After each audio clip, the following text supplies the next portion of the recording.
satu Tuhan. Para sahabat, dukung semua ya channel Densa News Muslim. Di like, di subscribe, di share sebanyak mungkin untuk supaya mencegah sahabat-sahabat kita di luar sana Tidak terpengaruh terhadap pemurtadan. Bagaimana mungkin ada keselamatan kepada orang yang menyembah makhluk terkutuk? Yang disembahnya saja terkutuk, bagaimana yang menyembahnya? Dan benar saja Yesus banyak mengutuk orang-orang yang menjadikan penyaliban atau pembunuhan para nabi itu sebagai sesuatu yang baik. Itu bisa dibaca di Matius 23. Jadi kesimpulannya, bagaimana bisa mendapatkan keselamatan kalau sembahannya saja makhluk terkutuk? Demikian.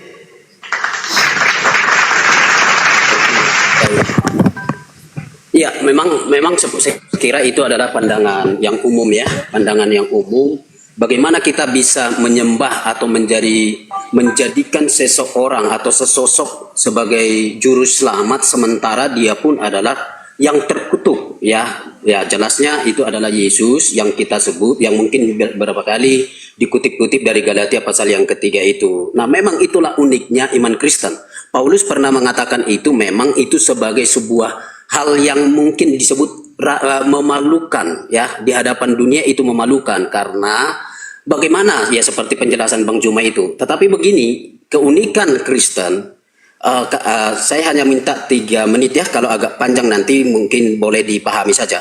Jadi gini, di dalam konsep keimanan, keselamatan Kristen itu jelas manusia itu diciptakan tanpa dosa. Nah lalu jelasnya manusia itu pun jatuh ke dalam dosa oleh karena pilihannya sendiri. Tetapi Allah tetap mengasihi manusia itu. Maka bagaimana manusia dapat diselamatkan?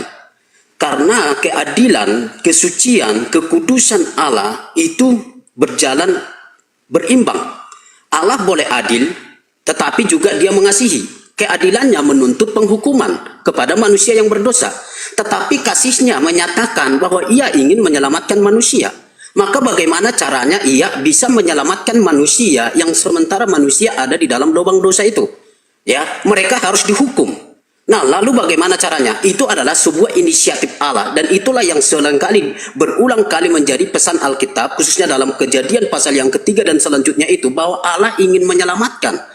Tapi bagaimana bisa menyelamatkan? Oleh karena itu ternyata muncul di sana idenya yang kami sebutkan itu sebagai proto-evangelium, bahwa ternyata sudah ada berita awal soal kabar baik itu, di mana ternyata nanti akan ada kekalahan dari iblis itu yang oleh keturunan perempuan itu. Memang keturunan perempuan itu seringkali dikutip dan dipertegas, dikembangkan konsepnya, dan akhirnya itu adalah keturunan Maria, itulah Yesus. Nah, lalu Yesus sebagai manusia yang datang, yang saya sebut praeksistensinya itu adalah Allah. Nah, lalu dia harus menjadi manusia. Tujuannya apa? Untuk memenuhi keadilan Allah tadi. Allah itu adil, harus ada penghukuman. Tetapi siapa yang bisa dihukum? Kalau manusia dihukum selesai neraka. Tetapi siapa yang harus bisa ini? Itulah manusia suci. Itulah Yesus, dia dihukum tetapi tidak pernah berbuat dosa, tidak ada dosa di dalam dirinya, maka dia harus dihukum, maka dia mati, tetapi dia tidak ada dosanya. Lalu dosa siapa? Ya, kenapa dia terhukum? Itulah yang kami sebut sebagai dia sebagai pengganti. Dia sebagai pengganti mati menggantikan orang-orang yang ditebus itu. Jelas tidak ada dosanya, tapi dia dijadikan sebagai berdosa, sebagai yang terhukum, sebagai yang terkutuk, tapi tidak ada dosanya. Maka disitulah kejelasannya memang dia dipersiapkan oleh Allah dan melalui dialah keselamatan itu boleh terjadi. Jadi kalau Yesus itu mati tersalib, ya memang karena itulah cara satu-satunya yang dapat menyelamatkan manusia. Tapi jelas Yesus itu bagian kitab manapun dan mungkin di luar Alkitab mengakui Yesus itu tanpa salah, tanpa dosa. Dia suci. Nah, jika begitu, kenapa dia mati? Bukan karena dosanya. Nah, lalu untuk apa dia mati? Untuk menjadi pengganti, menjadi tebusan, supaya orang yang percaya kepadanya tidak binasa, melainkan beroleh hidup yang kekal. Karena bagi kami, iman Kristen dalam Alkitab, keselamatan itu tidak diberikan Allah secara, meskipun dia adalah yang maha kudus, maha adil, maha kuasa, berdaulat, lalu dia melanggar kekudusannya sendiri. Tidak mungkin. Meskipun dia kasih, meskipun dia adil, tapi dia tabrak kekudusannya, tidak mungkin. Maka berjalanlah semua itu beriringan. Keadilan jatuh harus kepada manusia suci, menanggung akibat dosa itu, lalu dia mati. Nah, lalu akhirnya yang percaya kepadanya diselamatkan. Itu dulu mungkin, Bang. Ya, jadi sangat menarik ya. Konsep yang dibangun kemudian oleh gereja, oleh Kristen untuk menutup-nutupi keterkutukan sembahannya dengan pola bahwa justru itu adalah keselamatan. Dan mengaitkan fitnahan-fitnahan kemudian. Fitnah kepada Nabi Adam lah, fitnah kepada siapa-siapa, semua manusia difitnah sudah bawa dosa lah, segala macam. Ini konyol, Bang. Konyol. Karena apapun ceritanya, pada kesimpulan akhirnya Kristen menyembah makhluk terkutuk. Gak ada cerita lain. Yang disembah adalah makhluk terkutuk. Mana pola keselamatan penyembahan terhadap manusia? Sudah gitu terkutuk lagi. Kalau dibumbuhi untuk nebus dosa, itu kan dogma, itu doktrin. Dan itu tidak diloloskan kemudian dalam pengajaran para nabi.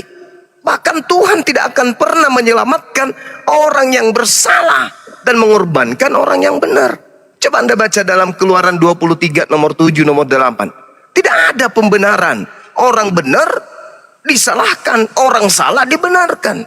Itu nggak ada. Itu konsep yang baru dibangun dari paganisme. Lahirnya sinkretisme mengkawinkan ajaran tauhid Yahudi dengan ajaran paganisme Romawi Yunani. Lahirlah konsep itu. Nah, sekarang permasalahannya adalah di zaman modernisasi saat sekarang ini, ketika kita berbicara mengenai keselamatan, mana bisa selamat kalau yang disembah saja terkutuk? Tuhan itu maha suci. Ini kok malah terkutuk? Coba Anda baca pelan-pelan di Galatia 13 itu. Yesus telah menebus Kristen dari kutuk hukum Taurat dengan jalan menjadi kutuk katara dalam bahasa Yunani. Gimana ceritanya ada keselamatan melalui kutuk? Sementara orang yang dikutuk itu tempatnya di neraka. Jadi yang di atas salib, yang digantung di atas salib ini pasti bukan Tuhannya Kristen, tapi dia adalah manusia. Nanti kemudian dikatakan, oh itu adalah Tuhan kami dalam rupa manusia. Oke, manusianya mutlak wajib masuk ke dalam neraka. Karena dia manusia. Sisi kemanusiaannya yang ke neraka wajib. Kenapa? Karena dia makhluk terkutuk yang menanggung semua dosa-dosa di atas muka bumi ini. Tak ada pertobatan. Tak ada pertobatan. Kapan manusia yang terkutuk itu bertobat? Tak ada. Aku menanggung semua dosa manusia. Oke, jadi semua dosa manusia ada di pundakmu. Ya. Terus pernah enggak kamu bertaubat dengan dosa-dosa yang ada di atas pundakmu itu? Tak pernah. Kemana perginya pelaku kejahatan yang menanggung semua kejahatan orang? Kemana perginya? Ya neraka. Berarti celakalah orang yang menyembah penghuni neraka. Kan gitu poinnya. Yesus yang Anda sebut di atas tiang mati, terkutuk. Kemana perginya? Ya neraka dong. Masa ke surga? Jadi kalau Tuhan Anda saja ke neraka, sembahan Anda saja ke neraka, bagaimana dengan Anda? Silakan. Ya, baik. Oke, ada beberapa poin yang saya bisa tangkap ya. Pertama, Bang Juma menyampaikan bahwa kekristenan menutup-nutupi apa ini tadi ya, keterkutukan Yesus. Tidak. Kami jelas berita salib itu jelas. Bahkan dipampangkan itu maupun di berbagai tempat dengan lambang salib itu. Oke. Kami tidak menutup-nutupi, itu yang pertama. Kedua, seolah-olah kami menuduh Adam dan Hawa dan para nabi yang lain, apa tadi istilahnya itu ya, tidak terlalu jelas. Tetapi maksud saya begini, kami tidak tutup-tutupi dan kami tidak memberikan sebuah stigmatisasi tertentu kepada orang-orang yang atau nabi atau siapa orang-orang dulu. Enggak. Nah, tapi kembali sekarang, begini, jelas kalau Bang Zuma bisa membuktikan kepada kita hari ini, pertama, dosanya Yesus, ya, dosanya Yesus, dan akhirnya diafirmasi oleh orang-orang sezamannya, ya. Coba nanti dibuktikan itu dengan teks begitu. Nah lalu berikutnya, Coba tunjukkan kepada kami ketika dia mati sebagai yang terkutuk, lalu dia ada di neraka dan di neraka sampai sekarang, dan kami memuja, menyembah, mentuhankan orang yang ada di neraka sekarang. Coba buktikan dalil itu. Lalu keempat terakhir, Bang Zuma masih tetap berkata bahwa kami ini adalah mungkin ada tadi disebut sinkritisme, atau mungkin mengambil beberapa paham-paham kepercayaan pagan. Tolong itu dibuktikan di kalangan para rasul-rasul, di mana mereka mengutip atau memasukkan keyakinan kepercayaan pagan. Nah, lalu Anda berani bernarasi berkesimpulan itu. Oke, itu saja dulu. Makasih. Oke, baik. Dengarkan baik-baik ya. Anda mengatakan Yesus tidak punya dosa. Berarti yang digantung di atas pohon secara terkutuk ini bukan Yesus dong.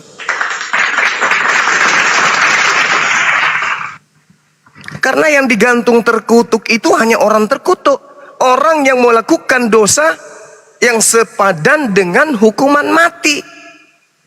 Coba Anda baca Ulangan 21. Yang digantung itu adalah orang yang melakukan perbuatan dosa yang sepadan dengan hukuman mati. Maka dilanjutkan di data nomor 23. Maka orang yang dihukum terkutuk oleh Tuhan, jangan kau biarkan mayatnya semalam-malaman di atas pohon. Dan jangan sampai menyentuh tanah yang diberikan oleh Tuhanmu kepada nenek moyangmu sebagai warisan. Nah, sekarang Anda bertanya, tunjukkan Bang Suma, dosa apa yang dilakukan oleh Yesus? Kalau begitu, tidak ada dosa Yesus, berarti bukan dia yang digantung. Kalau bukan dia yang digantung, berarti Anda salah sembah. Sekali lagi Anda menguatkan bahwasanya yang disalib itu adalah orang terkutuk dan bukan Yesus yang adalah anak Maria. Itu yang pertama. Kemudian yang kedua, mana buktinya kemudian bahwa orang Kristen ini atau apapun yang Anda sanggakan terhadap pernyataan saya? Coba Anda lihat di Matius 5. Matius 5 nomor 19. Apa kata Yesus? Barang siapa yang meniadakan setitik pun dari hukum Taurat, meskipun yang paling terkecil, lalu mengajarkan kepada orang lain, maka dia akan menempati tempat terendah. Tempat terendah ini itu sebenarnya dalam bahasa Yunaninya, bahasa Yunani itu dikatakan sebagai kata alskesos. Artinya apa? Terhina. Terhina itu artinya apa? Neraka. Barang siapa yang meniadakan setitik pun dari hukum Taurat, lalu mengajarkan kepada orang lain, maka dia akan menempati neraka. Matius 5 nomor 19. Tolong pendalaman materi supaya kita diskusinya apik, bagus. Kemudian dengan matinya Yesus di atas tiang salib, dia telah menghapuskan hukum-hukum Tuhan. Kemana perginya orang yang menghapus hukum Tuhan? Menurut Yesus, Matius 5, ke neraka. Udah selesai kan? Kalau yang Anda sembah saja ke neraka, bagaimana Anda yang menyembahnya? Demikian. Oke, baik Bang Zuma. Saya kira belum memberikan sebuah pernyataan yang tegas ya. Tunjukkan dalil ayatnya Yesus itu ke neraka. Oke. Nah, ya Anda hanya mau mencoba, mau menyatakan seolah-olah menggabungkan pendapat saya atau mengikuti pendapat saya, pendapat atau teologi Kristen, begitulah ya.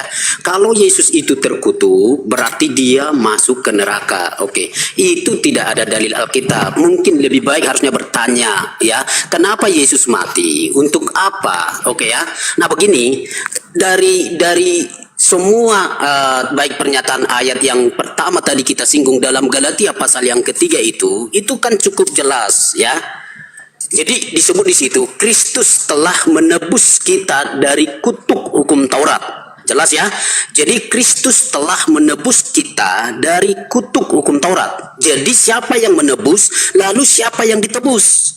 Berarti yang menebus itu tak berdosa, yang ditebus itu berdosa. Itulah kita manusia. Nah, jadi dia menjadi penebus. Ya, nah karena dia menjadi penebus, maka dia adalah yang suci, kudus.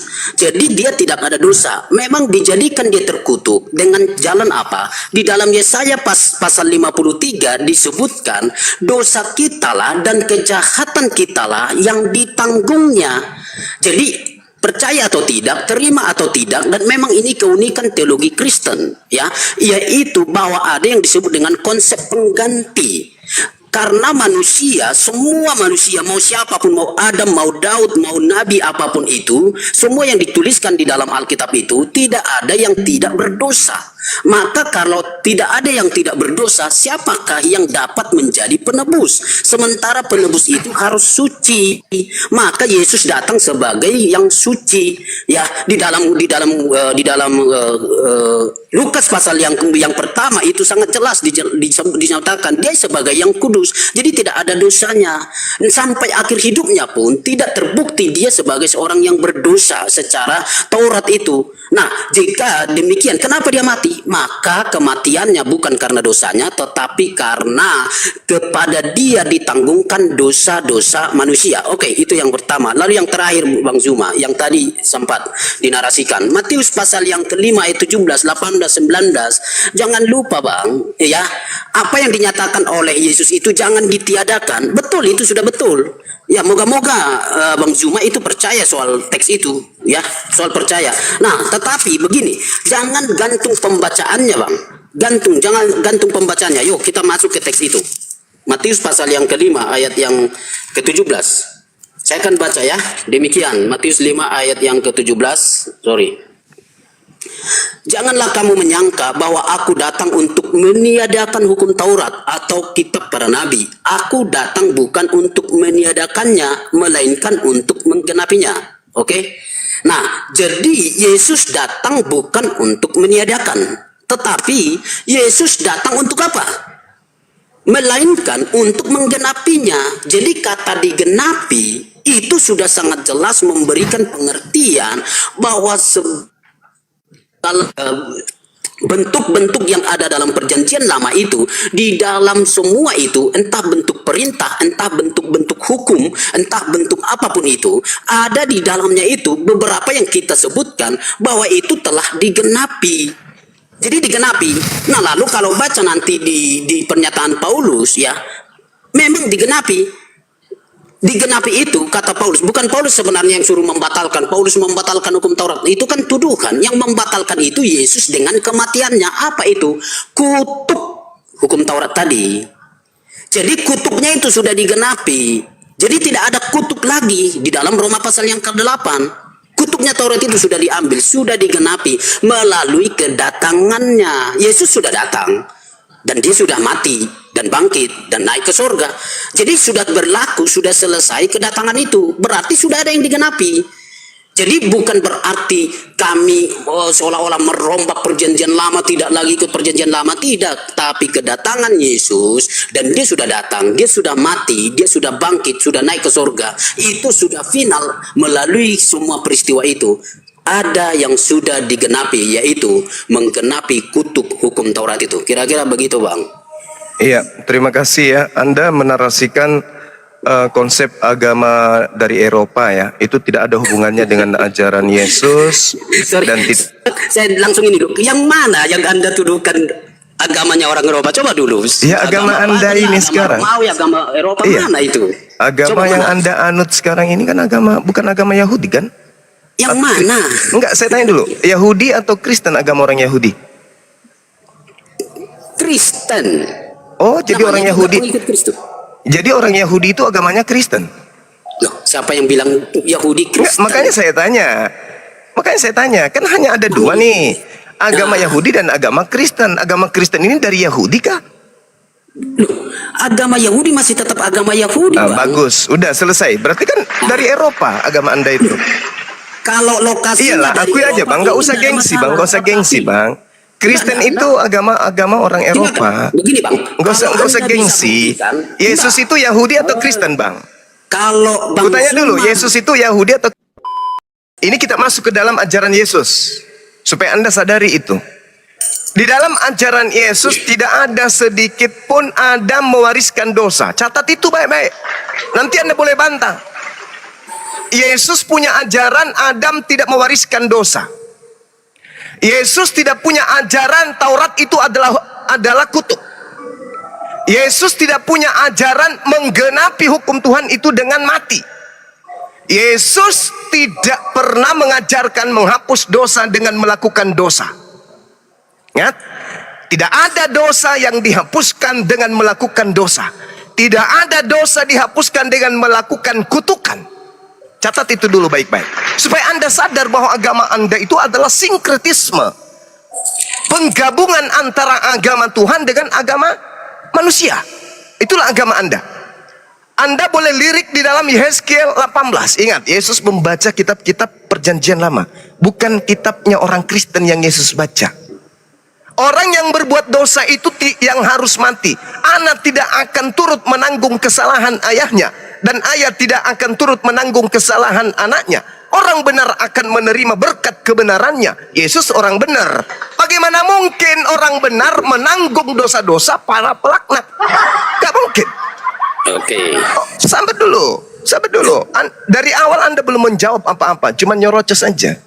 Jadi Yesus itu orang benar, Kristen itu orang fasik. Saya ulang, Kristen itu orang fasik, Yesus itu orang benar. Bagaimana mungkin Yesus menanggung dosa-dosa orang fasik? Itu mustahil terjadi. Orang Roma itu penyembah-penyembah pagan. Yesus penyembah Tuhan yang betul. Bagaimana mungkin penyembah Tuhan yang betul menjadi tumbal sesajen untuk penyembah-penyembah pagan? Coba Anda pakai otak Anda itu sekali-kali. Makanya Kristen itu diusung dengan konsep dosa-dosa Kristen dihapuskan dengan menjadikan manusia menjadi kutuk di atas tiang salib. Itu konsep dari mana, Bang? Sabar dulu. Itu konsep dari mana? Saya uraikan kesimpulannya. Kristen agama dari barat mengusung manusia terkutuk di atas muka bumi ini bernama Yesus, tapi bukan yang asli. Karena Yesus yang asli itu orang benar. Yesus yang asli itu penganut Taurat. Yesus yang asli itu orang Yahudi. Dia mengajarkan barang siapa yang meniadakan setitik pun dari hukum Taurat, maka dia akan masuk ke dalam neraka. Matius 5 nomor 19. Itu ajaran Yesus. Ajaran yang Anda usung barusan itu adalah bukan ajaran Yesus. Itu ajaran barat, paganisme, yang menghapuskan dosa-dosa mereka orang-orang fasik ini dengan menjadikan tumbal orang yang benar. Itu mustahil. Ingat, Keluaran 23 nomor 7 nomor 8, jangan kau membunuh orang benar, jangan kau membunuh Yesus, jangan kau membunuh orang yang tidak bersalah, jangan kau bunuh anak Maria, sebab aku Tuhan tidak akan membenarkan orang-orang yang bersalah, sebab aku Tuhan tidak akan pernah membenarkan orang-orang Kristen. Selesai. Itu dalil, Bung. Ya. Nah, kembali kepada pertanyaan saya tadi, bagaimana ada keselamatan sementara yang Anda sembah adalah makhluk terkutuk? Silakan. Oke Bang, oke ya. Oke, saya tidak tahu begini Bang, nggak apa-apa. Pertanyaan Anda itu bolak-balik lalu saya menjelaskan kemana-mana, tapi nggak apa-apa, para pendengar kita ada. Tapi begini, Bang Juma, kadang-kadang Anda di satu sisi akan berbicara Yesus sebagai yang terkutuk. Di satu sisi Anda akan menyangkali Yesus itu sebagai pribadi yang terkutuk. Atau di satu sisi Anda membuktikan bahwa Yesus itu tadi punya dosa, punya salah. Tapi di satu sisi Anda menyatakan Yesus itu benar, tanpa dosa. Nah oke. Nah lalu begini, sebelum saya jawab lah, harusnya di awal ini saya agak heran lihat Bang Zuma dan termasuk kawan-kawan itu begini. Masuk ke dalam Alkitab, ya, masuk ke dalam Alkitab yang dipegang oleh orang Kristen. Nah lalu kutip ayat tertentu, nah lalu buat konsep-konsep tertentu, nah lalu menganggap itulah yang benar tanpa melihat secara komprehensif. Oke, sehingga akhirnya apa? Tabrak sana, tabrak sini, pegang ini, pegang sana. Kalau istilahnya itu seperti maling ya, mana yang perlu ambil, yang tidak perlu buang, gitu loh. Nah akhirnya apa? Kita trouble terus. Padahal begini, ayat yang saya pakai adalah bagian dari Alkitab yang juga dipakai oleh Bang Zuma. Saya tidak bawa kitab lain. Nah itu. Nah lalu yang berikutnya, saya tidak tahu, saya yakin apa Bang Zuma terhadap Alkitab lalu berani berargumentasi bahwa ini adalah benar. Berarti Bang Zuma di satu sisi di hati nurani mempercayai kebenaran Alkitab itu. Itu loh. Ya, kok berani seperti, oh ini benar, Yesus itu begini. Oke, tapi oke itu urusan Anda, mungkin diam-diam renungi. Tapi balik lagi, nih, Bang Zuma ya. Kalau balik lagi mau mengutip Matius tadi, Matius itu, Yesus itu bukan berarti kehadirannya membatalkan Taurat. Dia tidak membatalkan Taurat kehadirannya, nah lalu berhenti begitu saja. Justru di bagian Matius yang pasal yang ke-5, 7, 8 itu, ya, itu sangat, ya, 5, 6, 7 maksud saya, itu sangat tegas. Yesus justru menyatakan otoritas dari perjanjian lama. Ya, kamu telah mendengar, gitu ya. Kamu telah mendengar dari nenek moyangmu atau sebelumnya kamu telah mendengar. Yesus akui, hanya memang dia lebih berotoritas. Tetapi aku berkata kepadamu. Tetapi ada satu yang ditekankan dia, mata ganti mata, gigi ganti gigi. Artinya sebuah kesalahan harus dibalaskan secara sepadan. Maka dosa-dosa manusia yang tidak sanggup, yang tidak mampu mencapai standar moral Allah sebagaimana dinyatakan oleh hukum Allah, ketika mereka tidak sampai, maka kutuk itu ada. Kutuk hukum Taurat itu ada. Jangan nanti tanya lagi mana-mana. Oke, itu kita sudah bahas itu. Di ulangan pasal 28, 27 itu ada berkat, ada kutuk. Gitu ya. Itu berjalan bersamaan. Nah, jadi ada kutuknya Taurat itu. Nah, itu sudah digenapi. Nah, lalu kalau bilang lagi, Yesus tidak pernah menyatakan dirinya bahwa dia mati untuk itu. Yo, cok, kita buka dulu. Di dalam Markus itu, di dalam Markus pasal yang ke-10 ayat 45 itu jelas, Bang. Markus pasal 10 ayat 45, karena anak manusia juga datang bukan untuk dilayani, melainkan untuk melayani dan untuk memberikan nyawanya menjadi tebusan bagi banyak orang. Kata tebusan itu dipakai dengan tegas, menjadi tebusan. Jadi dia mati, dia menyerahkan dirinya, memberikan nyawanya, itu ya, memberikan nyawanya sebagai tebusan, ya. Jadi jangan pikir Yesus itu mati secara tanpa berarti, atau malah Yesus bilang malah mungkin bilang Yesus itu mati karena kesalahannya. Enggak, mati sebagai tebusan. Jadi Yesus sadar kematiannya adalah untuk itu. Oke, saya kira itu aja. Tapi mungkin jawab dulu yang bagian-bagian awal itu, Bang Zuma. Ya, Anda belum menjawab terkait dengan bagaimana mungkin selamat sementara yang Anda sembah itu terkutuk. Sabar dulu. Oke, saya jawab dulu ya. Sabar. Waktu Anda masih ada nanti. Sabar dulu. Oh ya, sudah, oke. Iya, capek juga saya mendengarkan suara Anda, tapi isinya nggak ada. Anda berbicara mengenai komprehensif. Saya sudah jawab, Bang Zuma, cuma Anda aja bilang nggak jawab. Saya mau pamit dulu karena mau jemput ini. Ya, silakan Bang Marcelino, silakan, hati-hati di jalan. Oke. Selamat Bang Marcelino, ayo. Iya. Assalamualaikum. Waalaikumsalam warahmatullahi wabarakatuh. Anda berbicara mengenai komprehensif. Di agama Anda itu nggak pakai itu. Agama itu doktrin, agama Anda itu dogma. Kalau berbicara komprehensif, berarti dia harus menyeluruh. Dan pada intinya, itu semua cakupan item-item kekristenan itu wajib hukumnya ditelaah, teliti, baru kemudian dijadikan sebagai patokan hukum. Itu dulu. Tapi di Kristen itu tak ada, komprehensif itu nggak dipakai, Bung.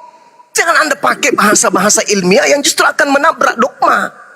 Dogma itu tidak pakai teliti, menyeluruh, luas, meliputi. Itu nggak ada dalam dogma. Yang namanya dogma itu ya pembodohan, pentululan manusia. Itu dogma namanya.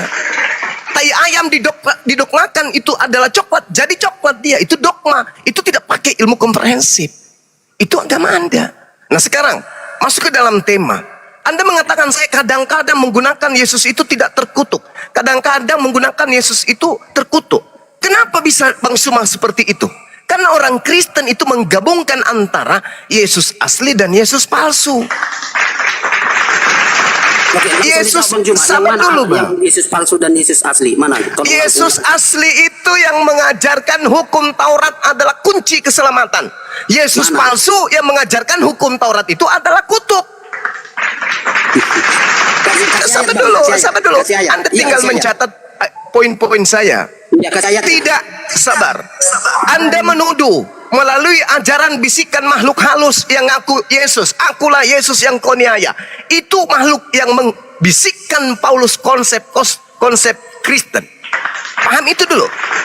Yesus yang makhluk halus, yang datang kepada Paulus, yang membisikkan 13 kitab kepada Paulus, sehingga lahirlah agama Kristen. Ulangan 27, justru orang yang tidak melakukan hukum Taurat yang terkutuk. Bukan Tauratnya yang terkutuk.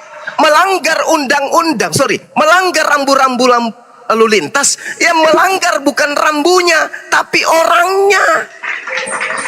Bukan undang-undangnya yang melanggar, tapi orang yang melanggar undang-undang itu yang terkutuk. Bukan hukum Tauratnya yang terkutuk, tapi yang terkutuk adalah orang yang melanggar hukum Taurat. Orang yang tergantung di pohon, membatalkan segala hukum Taurat berdasarkan bisikannya di dalam Efesus 2 nomor 15, dengan matinya Yesus yang asli di atas pohon, katanya Yesus telah membatalkan segala hukum Taurat dan beserta semua perintah yang ada di dalamnya. Ini bukti bahwa yang di atas tiang salib ini wajib hukumnya mendekam di neraka jahanam. Wajib. Kenapa? Dia membatalkan hukum-hukum Tuhan. Kata siapa dia wajib dalam neraka? Kata Yesus asli. Di mana Yesus asli mengatakan itu? Matius 5 nomor 19. Barang siapa itu tidak mengenal. Barang siapa yang meniadakan setitik pun dari hukum Taurat, meskipun yang paling terkecil, apalagi membatalkan semuanya, lalu mengajarkan kepada orang Barat. Sabar dulu bang, sabar dulu. Sabar dulu bang.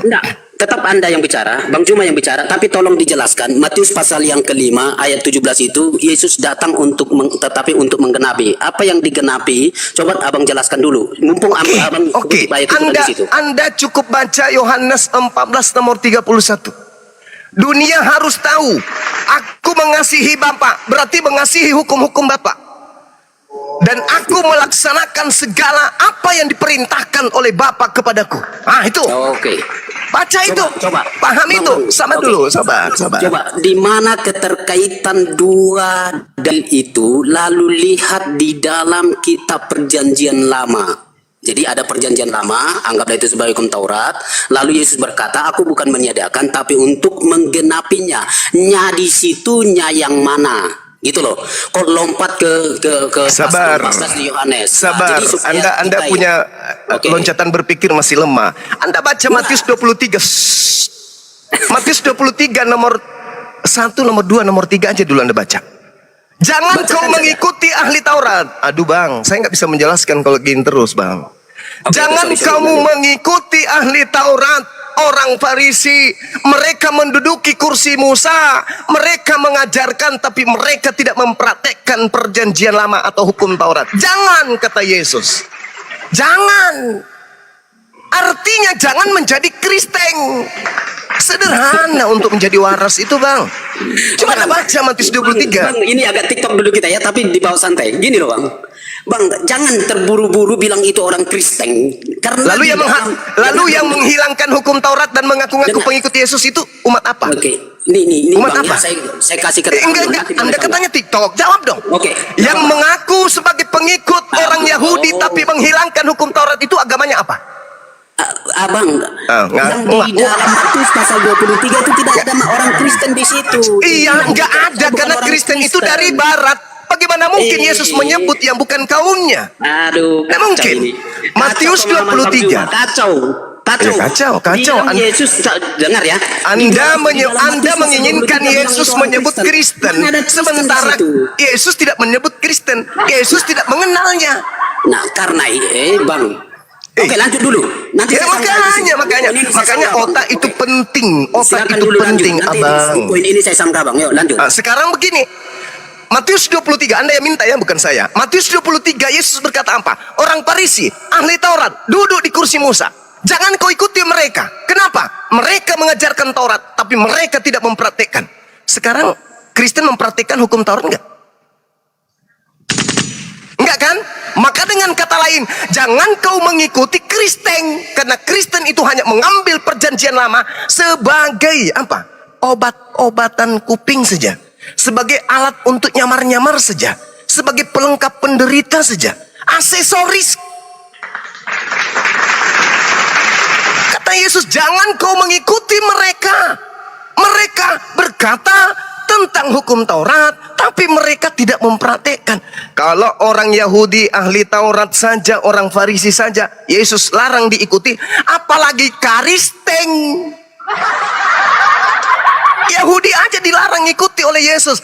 Jangan kau mengikuti mereka, sebab mereka berkata tapi mereka tidak mempraktekkan. Jangan. Kalau ahli Taurat saja dilarang ikuti, orang Farisi saja dilarang ikuti, apalagi Kristen. Oke, sudah langsung. Kembali ke PR Anda. Bagaimana Anda bisa selamat sementara yang Anda sembah itu adalah Yesus palsu yang mati terkutuk di atas tiang salib? Silakan. Oke. Saya gimana? Saya mau jawab pertanyaan ini atau mau jawab penjelasan yang panjang? PR-nya, Bang. PR-nya bagaimana Kristen itu bisa selamat sementara yang disembah makhluk terkutuk Yesus palsu. Itu loh. Baik. Silakan. Saya akan jawab ini Bang Juma. Waktu abang yang panjang, berikan ke saya. Saya kasih secara Anda adil. waktu 3 jam, kami diam. Oke, sudah. Ya, oke. Pertama ya, Bang Zuma tadi kutip-kutip di dalam Matius pasal yang kelima ayat 17 itu. Nah lalu saya ayat coba 15 Bang, nomor 19 Bang. Oke. Jangan mengulang kesalahan terus. Atau abang tidak mau ayat 17-nya. 17, Mau 18, 19. Anda mau mulai dari 15 pun saya makan. Oke, tapi sudah. masalahnya Yesusnya di poin 19. Barang siapa yang meniadakan hukum Taurat meskipun yang paling terkecil lalu mengajarkan kepada umat lain, orang lain, maka dia akan menempati neraka. Itu poinnya. Oke Bang. Silakan. Oke Bang. Sudah. Jadi gini, Matius pasal yang kelima itu adalah satu paket.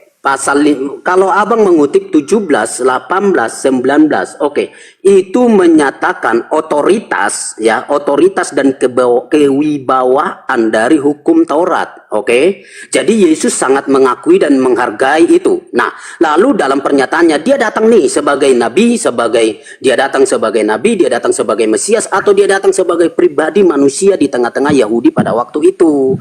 Nah, lalu dia berkata, jangan kamu mengira aku datang untuk meniadakan. Tidak ada yang ditiadakan. Tolong dipahami kata meniadakan dengan menggenapi. Jadi Yesus tidak meniadakan artinya membuang begitu saja atau menganggap itu sudah tidak berlaku, bukan, tetapi menggenapi. Itu jangan dibuang kata menggenapi. Nah lalu tadi pertanyaan saya ke Bang Zuma, jika itu menggenapi berarti itu adalah sesuatu yang sudah ada di belakang, yaitu hukum Taurat. Hukum Taurat tergantung nanti Bang Zuma mau ngaku yang mana, tetapi jelas di situ berarti sudah ada sebelum Yesus, sudah ada hukum-hukum, yaitu hukum Taurat itu sendiri. Nah lalu hukum Taurat itu sendiri dicanangkan oleh Yesus, aku bukan untuk meniadakan, tapi kedatanganku adalah untuk menggenapi. Nah Yesus sudah datang, tadi saya sudah bilang, Yesus sudah datang, sudah mati, sudah bangkit, sudah naik ke surga, tidak ada lagi di bumi, sudah clear, selesai. Yesus sudah datang 2000 tahun yang lalu. Nah lalu kan pertanyaan saya adalah yang mana yang sudah digenapi? Gitu loh. Itu tidak dijawab Bang Zuma. Nah lalu lompat ke pasal 14. Pasal 14 itu nah lalu kaitkan dengan Matius pasal 23. Nah lalu menjadi kabur dari pertanyaan saya. Mana yang disebut digenapi itu? Nah lalu ini lompat ke pasal 23 bahwa ada satu pernyataan pernyataan atau pencelaan Yesus terhadap orang-orang yang ada di situ. Jelas. Oke, kita masuk ke Matius pasal yang ke-23. Pasal 23 ayat 2 dan 3 itu. Ahli-ahli Taurat dan orang-orang Farisi telah menduduki kursi Musa. Setelah itu sebab itu turutilah dan lakukanlah segala sesuatu yang mereka ajarkan kepadamu, tetapi janganlah kamu turuti perbuatan-perbuatan mereka. Artinya begini, apa yang diajarkan oleh orang Farisi itu sudah bagus, ya, sesuai Taurat. Tetapi perbuatan-perbuatan mereka tidak sepadan, jangan turutin itu sudah bagus. Nah, tapi poinnya yang abang tarik tadi, itu Kristen, entah pun mungkin mengakui setelah itu mendakwa, tidak mengakui. Ternyata Bang Zuma masih tetap pakai ayat-ayat itu untuk menyatakan, ini loh, bahwa orang Kristen itu tidak melakukan hukum Taurat padahal Yesus sudah bilang harus dilakukan itu. Kami bukan begitu Bang Zuma. Kami lakukan hukum Taurat itu, tetapi kami mengerti hukum Taurat itu. Mungkin ini di hadapan Anda, tapi kalau tidak percaya, duduk di bangku kuliah, duduk di lebih belajar manis, mohon kerendahan hati, bahwa hukum Taurat itu punya tiga punya 3 aspek. Aspek yang pertama aspek sipil, aspek kedua aspek moral, aspek ketiga aspek seremonial. Jadi supaya paham. Nah, lalu yang mana yang sudah digenapi, yang mana yang belum digenapi, yang mana kondisional, yang mana unkondisional, mana yang masih, yang sudah berhenti, yang masih yang mana masih relevan, masih berlangsung, gitu loh. Nah, saya tidak jelaskan itu di sini semua, tetapi di dalam pembelajaran formal itu ada. Oke, itu. Nah, lalu berikutnya di pertanyaan saudara, pertanyaan terakhir ini, ya, konsep keselamatan ini, bagaimana kita mempercayai orang yang tergantung lalu dia masuk neraka? Oke, yang bilang masuk neraka itu Bang Zuma. Tidak ada iman Kristen, saya bilang begini, tidak ada kesaksian, pernyataan siapapun yang akhirnya bisa dipegang secara turun-temurun sampai hari ini yang membuktikan Yesus itu ada di dalam neraka. Jadi Yesus tidak berada di dalam neraka dalam konsekuensi kematiannya yang terhukum itu lalu dia akan menetap di sana. Tidak, ya. Tidak ada itu. Kalau Bang Zuma bilang itu ya tidak apa-apa. Itu kan Bang Zuma yang bilang, bukan Alkitab, bukan iman Kristen yang diturunkan, yang punya runut historisnya. Tidak ada itu sampai hari ini. Nah, jadi silakan aja Bang Zuma bernarasi, silakan aja, tidak apa-apa. Tetapi jelas Yesus yang mati itu adalah kematian sebagai penebus. Kematian yang mengganti dia sebagai penebus, dan ada yang ditebus, berarti ada sesuatu yang dibayarkan, nah lalu akhirnya orang-orang yang disebut sebagai ada di dalam lumpur dosa atau di dalam kutubnya hukum Taurat itu diselamatkan. Jadi Yesus mati bukan sebagai yang terhukum menetap lalu selama-lamanya ada di situ. Alkitab kami tidak berhenti sampai Yesus mati, tapi Yesus bangkit, Yesus naik ke surga, dan sekarang pun dia adalah Allah, gitu loh. Dia adalah Tuhan. Jadi iman Kristen itu, jadi kalau Anda tadi sedikit saya singgung soal komprehensif itu artinya pemahaman kami mulai dari Kejadian sampai Wahyu, kami kaitkan, kami sangat-sangat perhatikan detailnya. Cuman tidak mungkin dibuka di forum-forum yang seperti ini. Belajarlah di gereja, belajar di katekisasi, belajar di sekolah-sekolah teologi, begitu loh. Nah, oke. Jadi saya bantah pernyataan Bang Zuma, kalau Yesus itu mati lalu ada di dalam neraka, nah lalu yang di neraka itu dijadikan seperti seseorang atau oknum atau sesosok yang ada di neraka lalu dijadikan Tuhan, itu bukan iman Kristen. Tidak ada itu, Bang. Oke, makasih. Ya. Jadi Anda harus belajar dulu nih. Kalau saudara mengajarkan saya harus sekolah di sini, untuk apa sekolah kalau otak nggak dipakai? Percuma Bang, sekolah tinggi-tinggi. Diam dulu kenapa Bang? Nah, ini diskusi ringan dulu ya. Diskusi ringan, anggaplah ini iklan. Bang, janganlah bilang pernyataan begitu. Nanti ada orang tanya kepada Abang memang sekolah sampai di mana? Saya gitu. Sekolah sampai hari ini. Sampai hari ini saya sekolah. Iya, di Islam itu tak ada hentinya sekolah. Sampai di Taman Makam Pahlawan. Ijazah itu cuman formal. Ijazah itu cuman formal. Asal Anda tahu, banyak orang yang sarjana. Saudara-saudara, dengar dulu Bang. Abang mau membuang rekan-rekannya Abang yang sarjana, yang master agama itu, mau buang itu. Saya hanya membuang sarjana agama Kristen. STT aja yang saya buang. Yang belajar yang gitu. Kemudian belajar Bible tapi nonsen. Semisal Anda, ini aja. Ini di Indonesia Anda ngerti nggak? Sabar dulu. Anda berkhutbah 3 jam. Saya dulu. Satu kalimat sebelum Anda lanjut. Satu kalimat saja. Di Indonesia ini, di Indonesia ini tanpa pandang agama, menghargai pendidikan formal. Ya, kalau pendidikan tapi ujung-ujungnya menyembah makhluk terkutuk, kan percuma juga, Bang. Oke, itu soal lain. Diam dulu. Ini giliran saya nggak mau ke teologi dulu, tapi pernyataan Anda tadi yang menghinakan orang-orang yang belajar itu, Bang. Di kalangan jangan Anda menyulut. Jangan Anda profesor sekalipun, profesor kalau masih Kristen itu masih cupu. Gitu loh. Diam. Kalau dia masih Kristen meskipun dia profesor, dia masih cupu bagi saya. Harus belajar sama Nateka. Baik, Bang, jangan nyerang teman sendiri. Loh, saya katakan kalau seorang Kristen, profesor dan masih menyembah manusia terkutuk, saya katakan dia masih cupu, masih level anak TK. Anak TK pun masih tinggi. Makanya diam. Oke. Ini diskusi, Gak apa-apa, Bang. silakan Ini diskusi. Oke. Iya. Tapi Anda Jangan panas. itu justru Jangan terhinakan. panas. Oke, silakan. Jangan Bang. panas. Karena Silakan orang aja. akan Silakan. bilang, Silakan.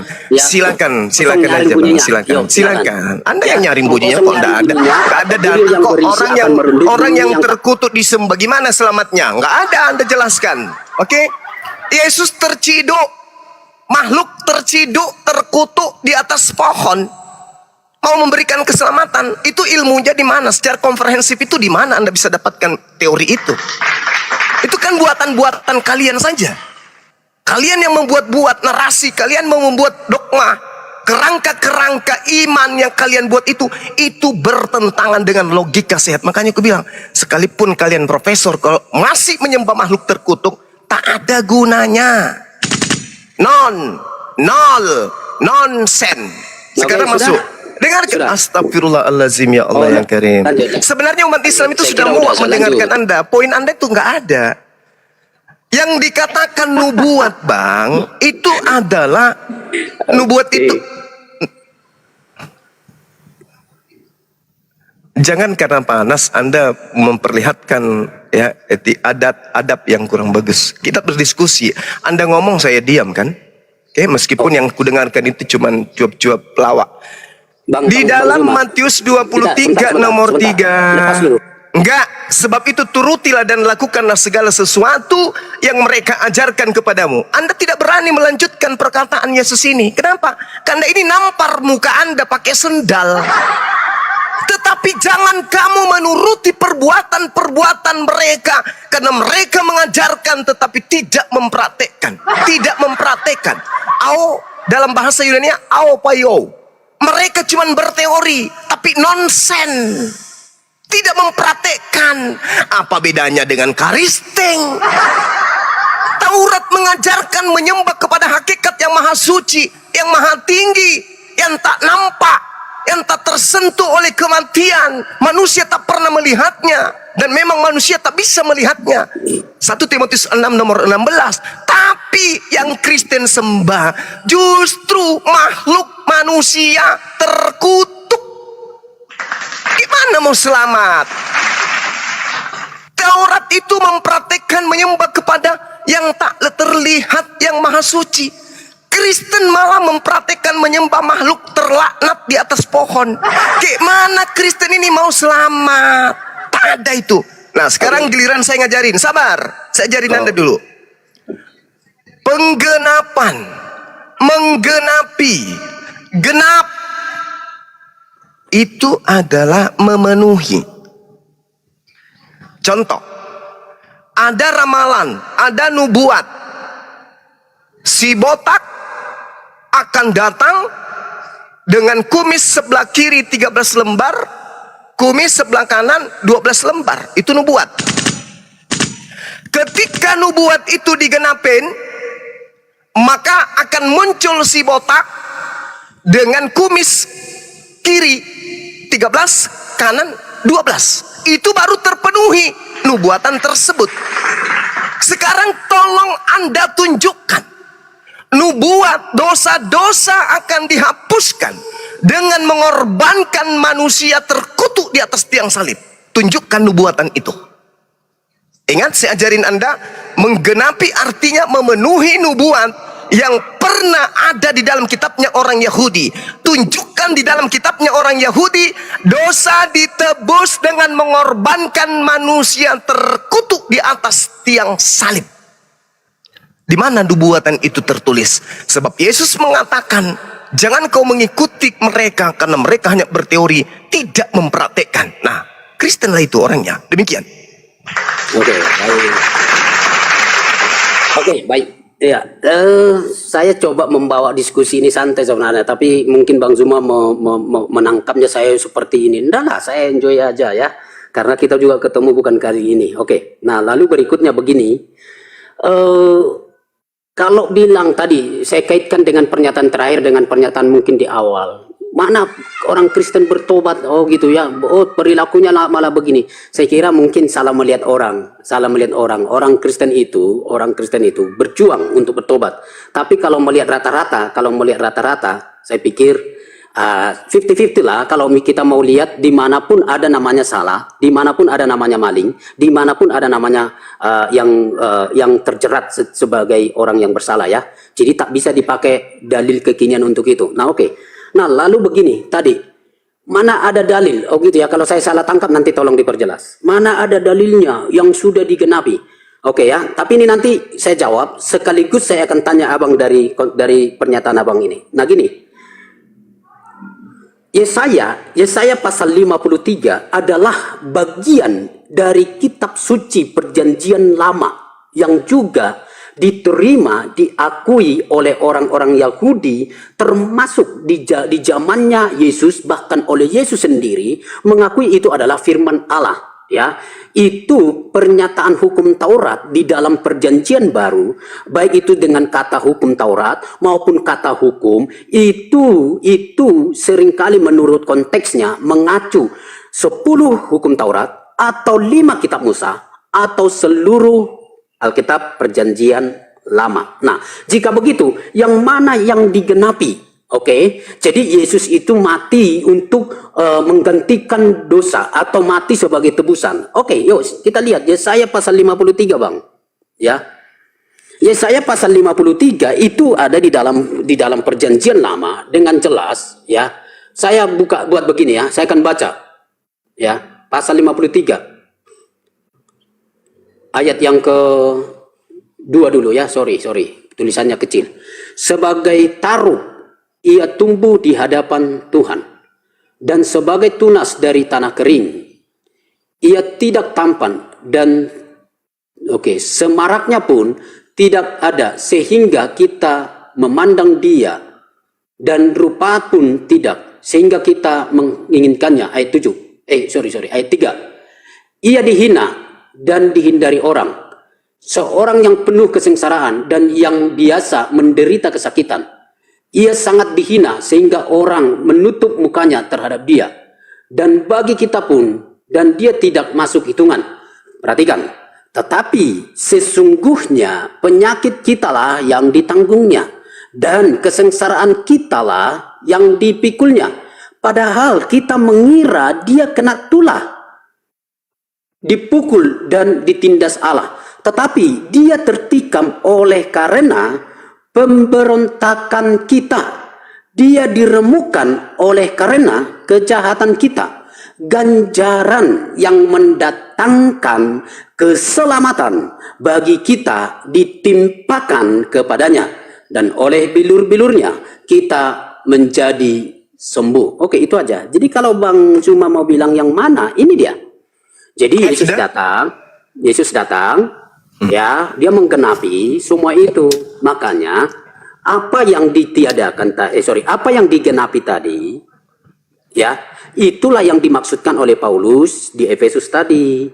Itulah kematiannya. Jadi beberapa bagian khususnya soal penebusan, soal keselamatan yang dinubuatkan dalam perjanjian lama, Yesus katakan, aku akan menggenapi. Oke ya. Nah, itu jawaban saya. Sekarang pertanyaan saya, Bang. Tolong buat pengertian kira-kira yang mana yang digenapi dari hukum Taurat melalui kedatangan Yesus. Dan jelas dia sudah datang. Jadi ada yang sudah digenapi. Yang mana itu? Coba, Bang. Oke, baik. Saya tanggapi dulu jawaban Anda yang ngeyel nih ya. Anda mengatakan kemudian di awal bahwa Yesus itu menggenapi Yesaya 53. Sayangnya Yesus membantah itu. Itu dibantah oleh Yesus dan dibantah sang pemilik kitab. Bantahan Yesus Anda baca dalam Yohanes 15 nomor 37 sampai nomor 47. Bantahan orang Yahudi, ahli Taurat, imam kepala, mahkamah agama, Anda baca di Yohanes 11 45 sampai 57. Malu kan? Oke, sebentar, Bang. Sabar dulu, kenapa sih? Kenapa sih? Biar saya lihat ayatnya, Iya, lihat aja dulu, sembari saya ngajar. Saya ngajar, jangan diganggu. Diperlambat aja. Yuk. Silakan Anda belajar dulu. Yohanes 11 nomor 45 sampai nomor 57 itu adalah bantahan nubuatan tuduhan Karisteng yang muncul ratusan bahkan ribuan tahun cocokologinya kemudian. Oke. Yohanes 8 nomor Gini, Bang. 4 sampai Coba abang yang baca. 37 sampai Baca, 47 bantahan Yesus terhadap cocokologi Karisteng yang muncul Baca dulu, ratusan Bang. bahkan ribuan tahun kemudian. Yesaya 53 Bang, itu tak berani baca, bukan hanya pegang untuk gini. Yes. Bang, Oh, ini iya. waktu saya loh, Bang. Bang. Iya, baca maksud saya. Seperti saya tadi kan. Ini ayatnya saya baca. Abang Saya baca tidak pernah mendengarkan Anda membaca Bible dari tadi. Oke, saya baca. Saya kasih dulu, saya ambil dulu, saya uraikan dulu. Saya baca. Saya Sekarang uraikan Anda dulu kebohongan pakai ayat, Karisteng. baca. Di mute dulu Iya, orang baca. ini. Mana ayatnya nanti baca. Di mute dulu orang ini, orang tak berakal ini. Saya dengarkan sahabat-sahabat muslim, silakan arahkan pandangan kalian ke Yesaya 53 yang selalu diusung oleh manusia-manusia pendusta yang menganut ajaran dari barat ini. Dia membaca tadi data dari nomor 2 dari 53 itu. Apa yang dikatakan di sana? Sebagai taru ia tumbuh di hadapan Tuhan dan sebagai tunas dari tanah kering. Tunas dari tanah kering. Tunas dalam bahasa Ibrani artinya shereshi. Dari tanah kering artinya cia. Artinya Yesus ini berasal dari wanita yang sudah renta, wanita yang sudah mandul, wanita yang tidak layak tidak layak hamilkan anak. Dari tunas tanah kering. Faktanya Maria ibunya adalah wanita subur, tidak disenggol aja hamil. Keok di situ. Kamu tidak cocok. Tuhanmu tidak cocok, yang terkutuk itu masuk ke dalam Yesaya 53. Saya ulang lagi. Dalam Yesaya 53 nomor 2, kata tunas di situ shereshi. Tanah kering bahasa Ibrani cia. Kenyataannya Yesus justru lahir dari wanita subur, pura. Bahkan perawan, batulah. Perawan tidak disentuh laki-laki, hamil dia. Ditiup aja dia hamil. Berarti dia bukan tunas yang kering, dia adalah tunas yang subur, dia adalah pura, wanita perawan yang subur, pura batula. Oke? Sedangkan yang disebut tanah kering itu cocoknya Elizabeth. Elizabeth itu adalah wanita mandul, dia wanita akar, wanita yang tidak lagi bisa hamil, dia tunas kering, itu baru cocok sebagai tanah kering. Kalau Maria itu tanah yang subur. Itu dulu kebohonganmu yang kedua, bantahan kebohonganmu. Kemudian bantahan Yesus, mulai saya baca. Anda minta kan? Nah ini saya bacakan bantahan Yesus. Aku tahu bahwa kamu adalah keturunan Abraham, tetapi kamu berusaha untuk membunuh aku, karena firmanku tidak beroleh di tempat dalam kamu. Kalau orang-orang yang noise ini bisa diturunkan aja dulu. Dikatakan, aku tahu bahwa kamu adalah keturunan Abraham, tetapi kamu berusaha untuk membunuh. Kenapa berusaha untuk membunuh? Karena kamu ada Yesaya 53 di dalam dirimu. Yesus mengatakan, kamu berusaha membunuhku karena kamu tidak memperoleh firman di dalam dirimu. Berarti Yesaya 53 itu tidak untuk membunuh Yesus. Untuk membunuh Yesus itu bukan Yesaya 53, tetapi karena iblis. Apa yang kulihat pada Bapa, itulah yang kukatakan. Demikian juga kamu berbuat tentang apa yang kamu dengar dari bapakmu si iblis. Jawab mereka, Bapa kami adalah Abraham. Lalu Yesus menyangka, jikalau sekiranya kamu adalah anak-anak Abraham, tentulah kamu mengerjakan pekerjaan yang dikerjakan oleh Abraham. Tetapi faktanya kamu justru mengerjakan pekerjaan, yaitu berusaha membunuh aku. Mana Yesaya 53-nya mana? Yesaya 53 itu adalah firman Tuhan. Pernyataan Yesaya yang dihasilkan dari mimpinya Yesaya dari Tuhan.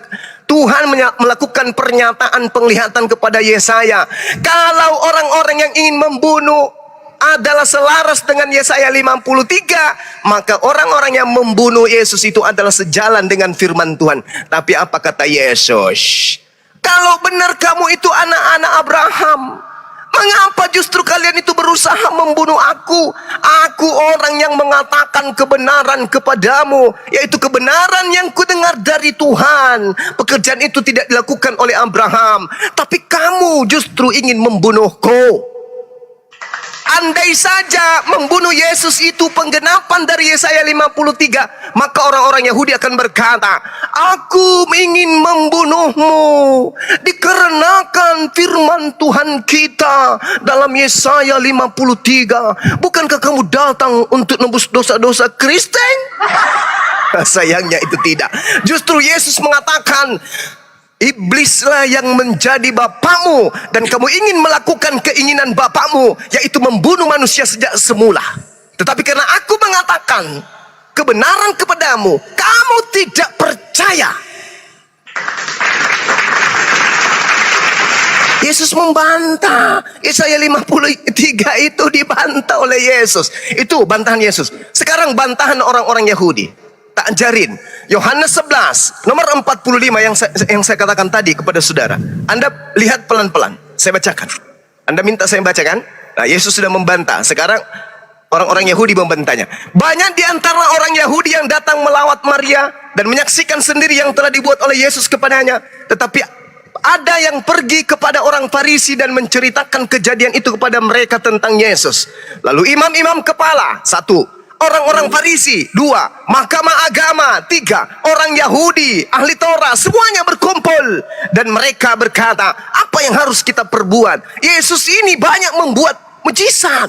Apabila kita biarkan Yesus, maka semua orang akan percaya kepadanya. Dan kalau itu terjadi, maka orang-orang Roma akan datang dan merampas tempat suci kita dan bangsa kita. Ahli Taurat, mahkamah agama, orang Farisi, orang-orang Yahudi berkumpul, sepakat. Kalau ini kita biarkan, maka orang Roma akan datang merampas tempat suci dan bangsa kita. Tetapi seorang di antara mereka, yaitu Kayafas, imam kepala. Imam kepala ini ahli Taurat, mahkamah agama, imam kepala, tidak menjadikan Yesaya 53 dasar pijakan untuk membunuh Yesus. Tidak sama sekali. Jadi kebohongan barat jangan Anda ajarkan di sini. Imam kepala berkata pada tahun itu, kamu tidak tahu apa-apa dan kamu tidak insaf. Lagi-lagi bahasa Al-Quran.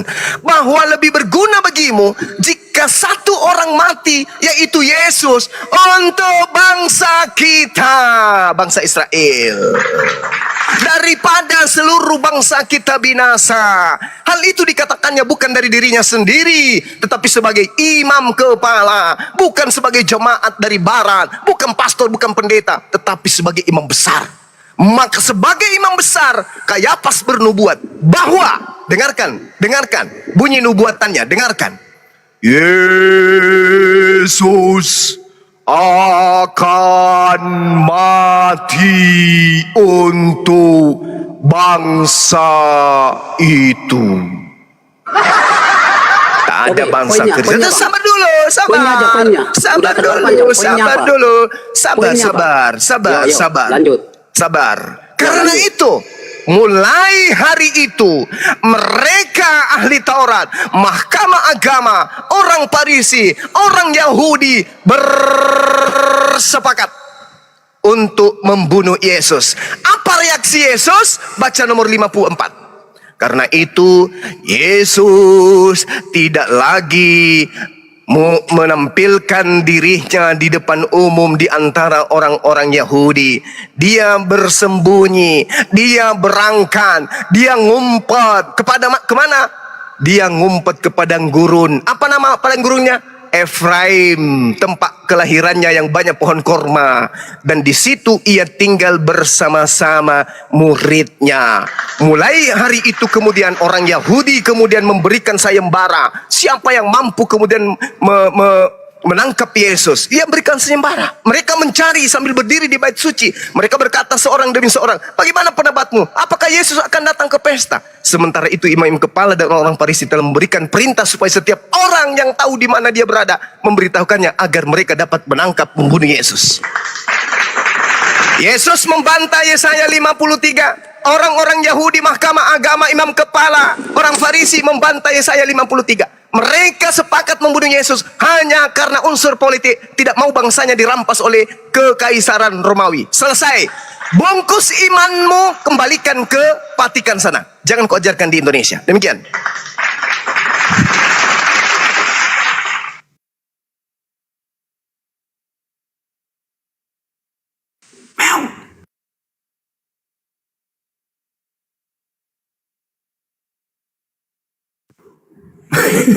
Kabur. Bungkus. Imanmu bungkus, bawa ke Vatikan. Karena sebelum Anda gulung tikar, tikar yang akan menggulung Anda lebih dulu. Takbir. Allahu Akbar.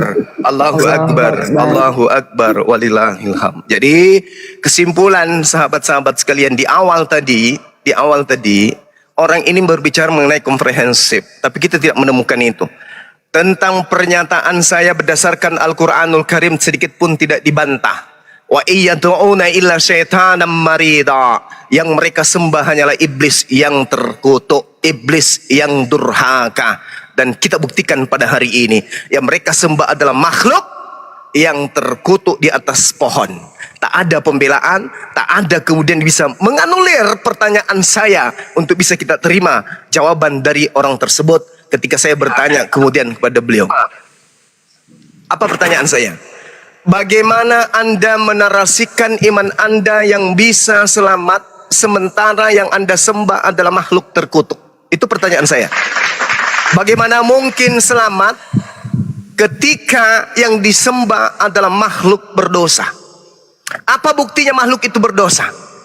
Dia membatalkan hukum-hukum Tuhan dengan menumbalkan dirinya sendiri. Atau ini hanya konspirasi yang diusung oleh Barat untuk kemudian menjadikan Yesus sebagai tumbal. Yesus berpesan di dalam kitab mereka, Lukas 21 nomor 8. Waspadalah wahai murid-muridku kepada penyesat yang akan datang kepadamu dengan memakai namaku, menjual namaku dan berkata akulah Tuhan, akulah dia. Waspadalah, waktunya sudah dekat. Ini baru disebut tergenapi dengan munculnya Karisteng, dengan seperangkap ajaran-ajaran yang diusung membantah perintah yang Sang Maha Tinggi sesuai dengan pengakuan Yesus dalam Matius 7 nomor 15. Apabila sang pembinasa keji duduk di tempat kudus sebagaimana yang dinubuatkan oleh Nabi Daniel. Apa yang dinubuatkan oleh Nabi Daniel? Munculnya antikristus yang membantah perkataan-perkataan yang maha tinggi. Ciri-cirinya mengaku bertemu dengan Yesus di padang gurun, mengaku bertemu dengan Yesus dalam bilik penjara, dan mengajarkan kemudian untuk meninggalkan seluruh perintah Tuhan. Apa? Di mana itu? Efesus 2 nomor 15. Wahai orang-orang cupu, dengan matinya Tuhan kita di atas pohon, maka dia telah membatalkan segala perintah Tuhan beserta segala ketetapan yang ada di dalam hukum Taurat. Itu. Dan Kristen kemudian mengaminkan. Subhanallah. Iyyadu'una min duni illa inatha. Yang mereka sembah selain Allah itu hanyalah berhala, hanyalah setan, dan wa iyyadu'una illa syaitanam marida. Mereka tidak lain hanyalah menyembah setan yang terkutuk. Mana yang asli? Kok kamu ngambilnya di surat Al-Maidah? Biar saya lanjut, masuk. Guru Ndaku, lanjut Guru Ndaku. Ini mana yang asli? Sekarang kita berbicara mengenai sabar dulu. Asalkan Anda pakai otak. Kalau Anda pakai otak, Anda bisa lulus. Minimal Anda kabur dari saya juga. Sama seperti pendahulu Anda tadi. Pembuktian adanya hikmat yang Allah berikan kepada Nabi Isa yang kemudian namanya dipalsukan menjadi Yesus. Detik-detik Anda memahami keilmuan. Kalau di dalam Al-Quran kemudian jelas, ini Abdullah ataniyal kitab. Aku ini adalah hamba Allah yang diberikan ketetapan. Dan aku dijadikan sebagai Nabi. Itu Nabi Isa. Jadi Nabi Isa menyampaikan secara oral. Tidak ada muridnya yang menulis, tak ada. Makanya hasil penulisan nantinya itu hanya dihasilkan oleh coretan-coretan para wartawan. Jadi apa yang dilakukan Nabi Isa alaihissalam dengan murid-muridnya terkait dengan hubungannya kepada Tuhannya dengan kitab Taurat dan juga Bani Israel, itulah yang dituliskan kemudian oleh para wartawan yang hasilnya Anda jadikan sebagai kitab yang Anda kira suci. Itu satu. Apa pembuktiannya? Paulus mengakui itu.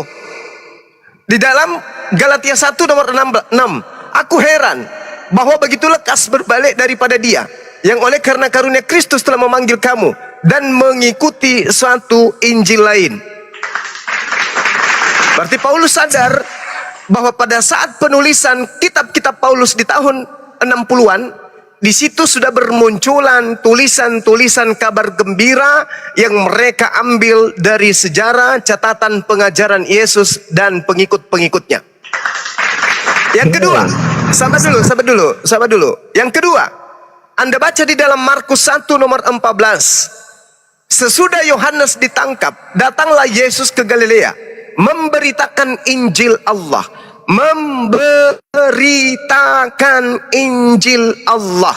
Apa yang dikatakan oleh data yang tadi? Injil itu adalah ketetapan-ketetapan hukum. Ketetapan-ketetapan hukum inilah yang kemudian Yesus sampaikan ke tengah-tengah muridnya, ke tengah-tengah Bani Israel. Bukan kitab Markus, Yohanes, Matius, Paulus, surah-surah Paulus, bukan. Tetapi ketetapan-ketetapan hukum Tuhan yang diberikan kemudian kepada Yesus. Nah, ini yang dimaksud dengan Injil Allah. Begitu juga Filipus mengajarkan kemudian Injil Allah kepada Bani Israel bersama dengan Yesus. Jadi kesimpulannya adalah Yesus yang adalah Nabi Isa yang dipalsukan namanya menjadi Yesus, itu menerima hikmat pengajaran. Ya Bani Israel, inni rasulullahi ilaikum musaddiqan lima baina yadayhi minat Torah wa mubasysyiran bi rasul yati min ismu Ahmad. Pengajaran tentang Taurat, pengajaran tentang akan datangnya nabi selain dirinya di luar daripada pengajarannya, itulah yang disebut hikmat Injil. Oke, Catatan, ya. sabar.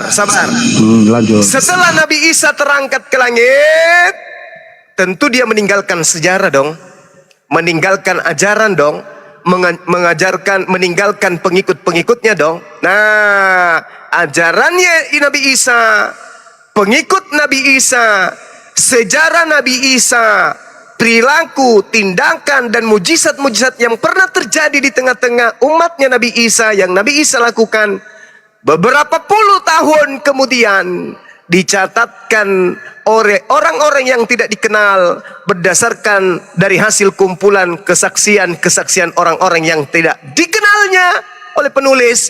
Maka lahirlah kemudian kitab yang bernama Evangelion, dari kitab-kitab kanonik dan surat-surat kepompong dari Paulus, bapak dari Antioquia itu.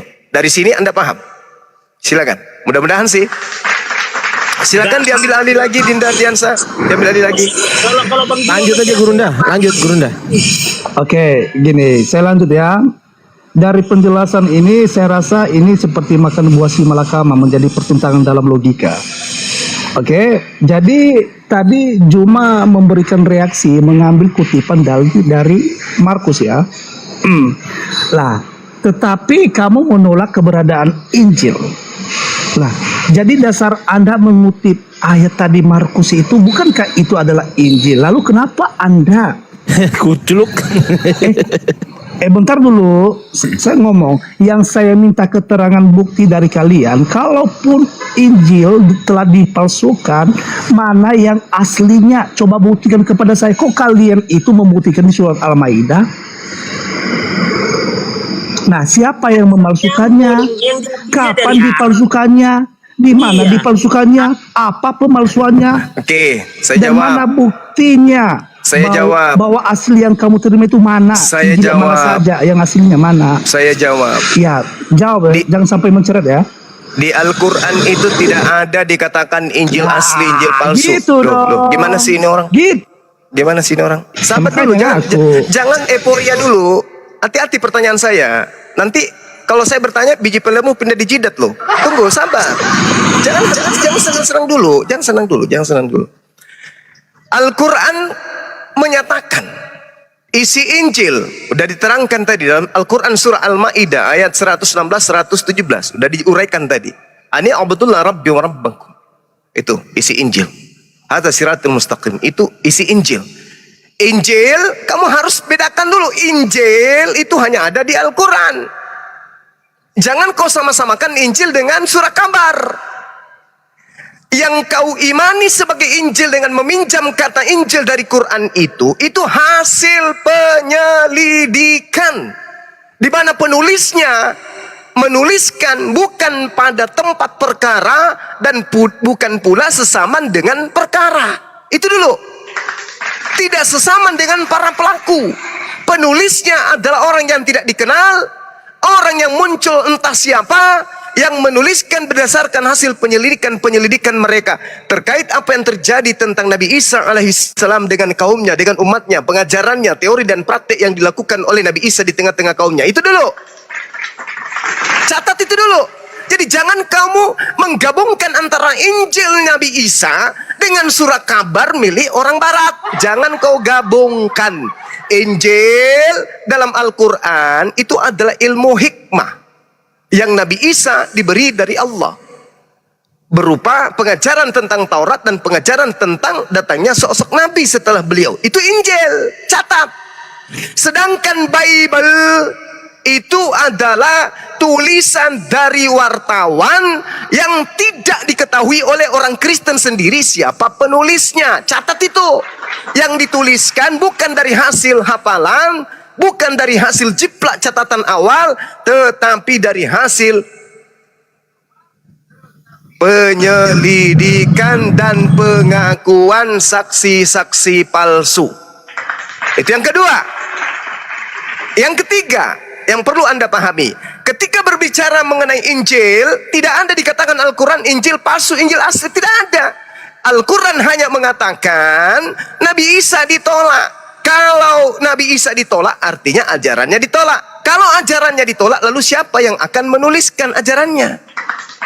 Sementara dia ditolak. Oke, itu yang ketiga.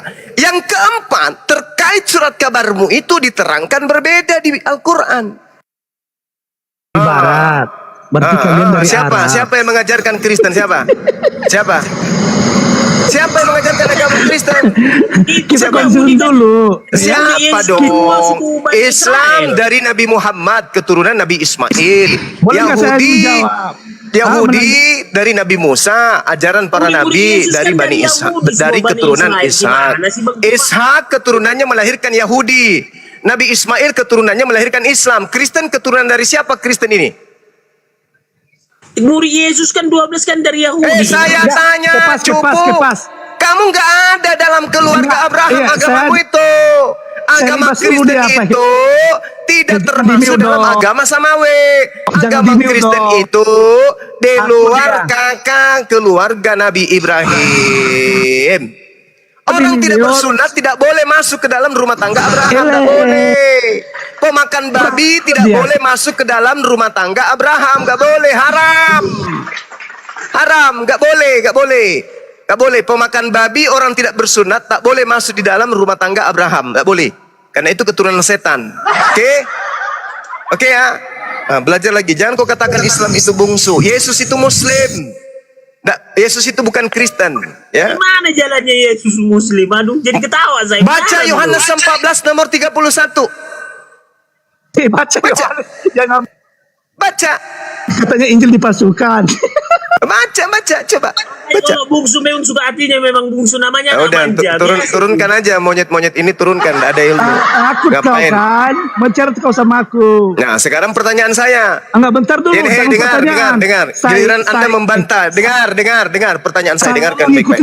Dengarkan pertanyaan saya baik-baik.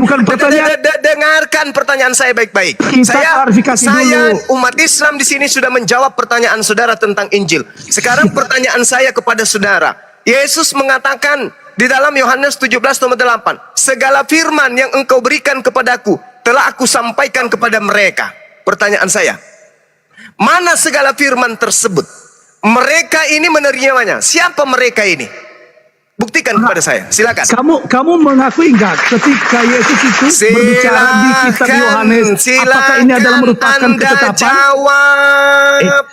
Tadi kamu mengatakan Injil itu Silakan Injil. Anda Sekarang kamu jawab. mengutip Injil. Segala firman yang engkau berikan kepadaku telah aku sampaikan kepada mereka, dan mereka telah menerimanya, dan mereka yakin dengan percaya bahwa engkau lah yang telah mengutus aku. Di mana segala firman itu sekarang? Silakan. Saya tunggu 6 hari 6 malam. Kita kemana-mana Juma, saya mengikuti. Saya tunggu 6 hari 6 malam. Kalau Kristen ini agama benar, berarti Kristen adalah agama yang berasal dari segala firman yang Yesus ucapkan kepada mereka, muridnya. Pertanyaan saya, mana segala firman yang Yesus sampaikan kepada muridnya? Silakan. Mampus.